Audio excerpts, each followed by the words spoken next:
Well, for more on the project, we can speak to Hugo Mogollon, the CEO and president of the Galapagos Conservancy, one of the organizations leading the project. He joins us from the Galapagos, I believe, where it is the middle of the night. Hello, and thank you so much for staying up or perhaps waking up to speak with us. Yeah, thank you. I hope you can see me fine. Yes, it's the middle of the night. We're really excited about this moment. Thank you. Yeah, it seems like a sign of how excited you are. We can see you, we can hear you perfectly. Can you share some of that excitement? How did it feel to see these tortoises walking free on the island? Oh, wow, it was an incredible experience. It's a project that we've been working for 25 years, since the year 2000, when one of our scientists, James Gibbs, found these weird-looking tortoises on the wrong island that later was confirmed that actually had the DNA from the Floreana species. So in that moment, we started working with the National Park, Galapagos Conservancy, with the National Park, to carry these tortoises, reproduce them, study them, and now finally bring them back to the island after 25 years. So it was an incredible experience and a very joyful experience also, since our team was able to do one last time what we've been doing for 20 years, which is carrying from these tortoises, put them in a boat and move them to the island and just carry them to the place where they was released. That was truly amazing. And can you tell us more about the original species? What drove them to extinction in the first place? Yeah, so Galapagos was a ground for whalers, and they came from all the way from New England around the continent. And when they reached Galapagos, they were emaciated. So they just hunt tortoises and they would keep them in their boats. These tortoises could live up to a year without food or water. So it was like a source of protein for them for a long time. And whalers actually demise the population of the tortoises. At some point, there was believed to be 350,000 tortoises.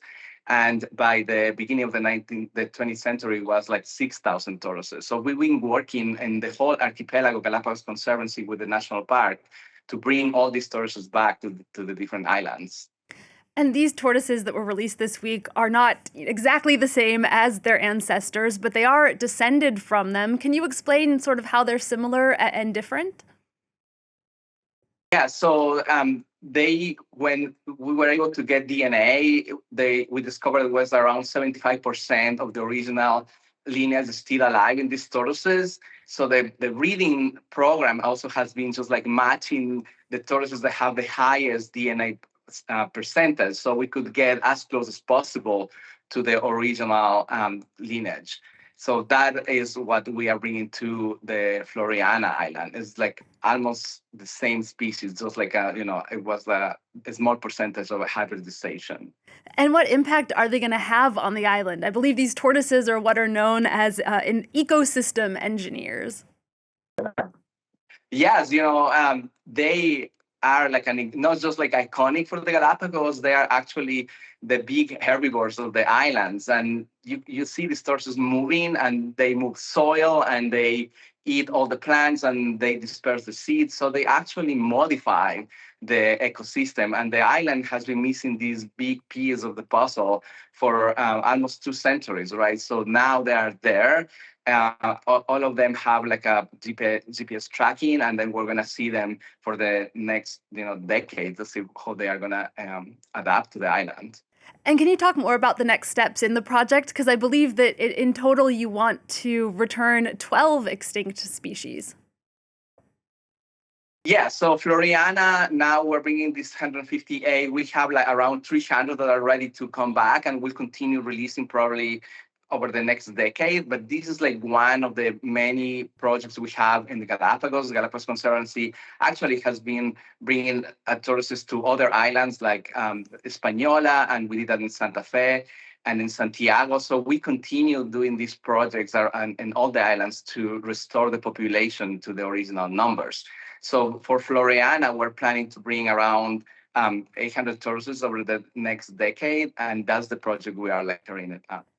And perhaps the most famous Galapagos Island tortoise was Lonesome George. He was the last of his species for years before he died in 2012. He was a Pinta Island tortoise, I believe.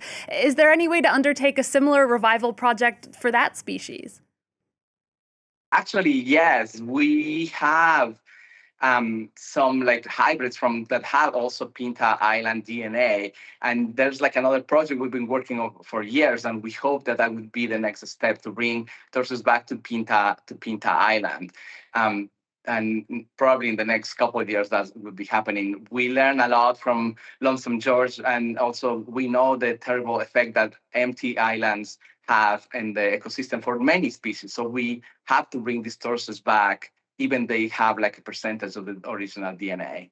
All right. Well, we will continue to follow your conservation efforts. Hugo Mogollon, we'll let you get to bed. Thank you again so much for staying up to speak with us. That's Hugo Mogollon, the Chief Executive Officer and President at Galapagos Conservancy, telling us about the historic reintroduction of tortoises to the Galapagos island of Floreana.